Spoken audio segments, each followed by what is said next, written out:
پاکستان میں تبت کے علاقے کیلاش سے تقریباً 50 کلومیٹر دور برفانی پانیوں سے شروع ہونے والا دریائے سندھ گزشتہ کئی دہائیوں سے جنوبی پنجاب کے بہت سارے اضلاع کو سیراب اور کسانوں کو زندگی بخشنے والا یہ دریا جولائی 2010 کے آخر میں ایسا بپھرا کہ اس کی موج اور لہریں انسانی آبادیوں، قصبوں، دیہاتوں، زرخیز زمین، کھیتوں اور کھلیانوں کے علاوہ تاریخی نظام آپاشی تک کو تہہ و بالا کر گیا۔ لوک سانجھ فاؤنڈیشن جو گزشتہ کئی سالوں سے پاکستان کے چھوٹے کسانوں خصوصاً خواتین کسانوں کے ساتھ مل کر کام کر رہی ہے، فوراً سیلاب کی تباہ کاریوں کا جائزہ لیا۔ سیلاب میں سب سے زیادہ متاثر ہونے اور کوئی اور امداد نہ پہنچنے والی ضلع لیا کی 4 یونین کونسلز میں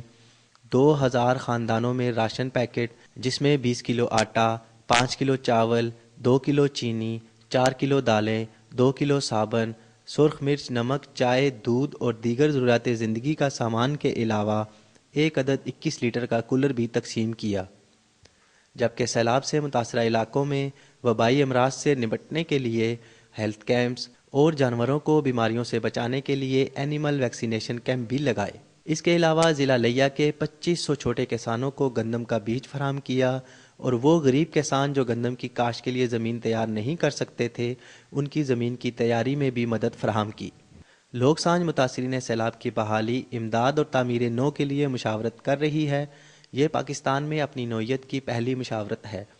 کہ کسانوں کے ساتھ مل کر لائے عمل طے کیا جا رہا ہے کہ کس طرح ہنرمند اور دیہی خواتین کے لیے بھی مواقع پیدا کر کے نہ صرف بے روزگاری کم کی جائے بلکہ دیہی معیشت اور بحالی کے عمل میں چھوٹے کسانوں کی رائے لے کر اپنے پروگرام کو بہتر انداز میں آگے بڑھایا جائے۔ سیلاب کے بعد سروے کے دوران یہ بات دیکھنے میں آئی کہ لوگوں کے پاس غلہ کو محفوظ کرنے کے لیے کوئی خاص انتظام نہیں ہے۔ اسی بات کو مد نظر رکھتے ہوئے لوک سانجھ نے غلہ کو محفوظ کرنے کے لیے خواتین میں بھڑولا تقسیم کرنے کا پروگرام ترتیب دیا۔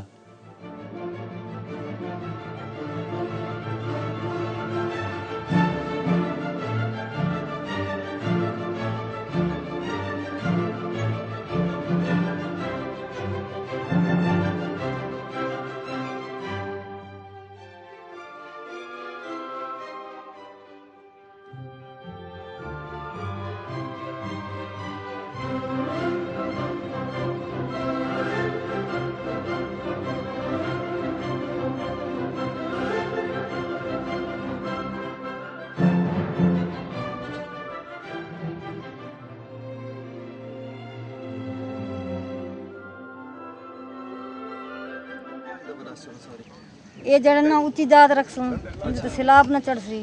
یہ ستھرے صاف پیرا سے کنگھی نہ لگ سی، انہیں کو سیگی نہ لگ سی، یہ صحیح پیرا سے۔ اس میں جو ہے نا گندم رکھیں گے اور اونچا کر کے رکھیں گے، ساب ہی گندم ان کی بچ جائے گی۔ تے پر اگلے سال سارے دانے درے سارے گل گئے، ہن اللہ ہمیں اونچی اونچی جگہ تے رکھ کے تے انہیں دے دانے پیسوں تے اللہ ہمیں اللہ دا شکر کرے سوں، تواڈا ہی شکر کرے سوں اپنے دیواں نال لیندا جن لوگیں سکو ان کے دتے ہیں۔ اودے وچ یہ ہے کہ انہیں کو ڈرم مل گئے، انہیں وچ حفاظت کر سکتے ہیں، اپنے دانے رکھ سکتے ہیں۔ اگر اچھی جاتے پانی آ گئے تلے سلی رکھنے یا باقی جیڑے طریقے نال بھی مطلب ڈرم اونچا آدمی رکھ سکتے، لیکن بوریاں تو اونچے کئی طریقے نال بھی وہ نہیں رکھ سکتے۔ انہیں وچ لوگ سانجھ نے داسا لوگ بہت بڑا شکر ادا کرنی ہیں۔ بھڑولا یا گرین بن تقسیم کرتے ہوئے اس بات کا خاص خیال رکھا گیا کہ مستحق بیوہ اور غریب خواتین کو ملے تاکہ وہ اپنا اور اپنے خاندان کے لیے سال کے دانے محفوظ کر سکے یا پھر کبھی دوبارہ سیلاب یا کوئی آفت آنے پر اپنی گندم کو بچا سکے۔ سیلاب سے مکانات کا لیول زمین سے کچھ اونچا نہ ہونے کی وجہ سے لوگوں کے گھروں کا بہت زیادہ نقصان ہوا، اس لیے اس مرتبہ لوگوں نے اپنے گھروں کی تعمیر نو شروع کی تو مکانات کی بھرائی کر کے گھروں کا لیول زمین سے اونچا کرنا شروع کیا، تو زیادہ تر لوگ غریب ہونے کی وجہ سے مٹی کی بھرائی کی سکت نہیں رکھتے تھے۔ اس ضمن میں لوک سانجھ نے غریب اور نادار لوگوں میں ہتھ ریڑیاں تقسیم کرنے کا بھی پروگرام شروع کیا، جس کا بنیادی مقصد گھریلو سطح پر زراعت اور روزگار کی بڑھوتری ہے تاکہ کسان اپنے گھروں کی تعمیر کے لیے مٹی اٹھانے، خواتین جانوروں کا گوبر اٹھانے اور چارہ لانے والے کام بہتر طریقے سے سر انجام دے سکیں۔